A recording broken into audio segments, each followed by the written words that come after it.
Yan mga master, tapos na yung pintura natin sa flooring. Hanggang sa hulihang dulo. Tapos na. Ilisin na lang ang kulang para para ma-testing na dito kung maganda ang takbo niya.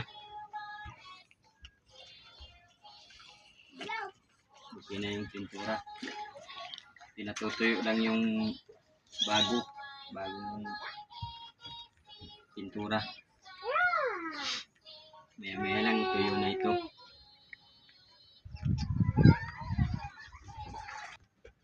Kulay ng pagka sky blue.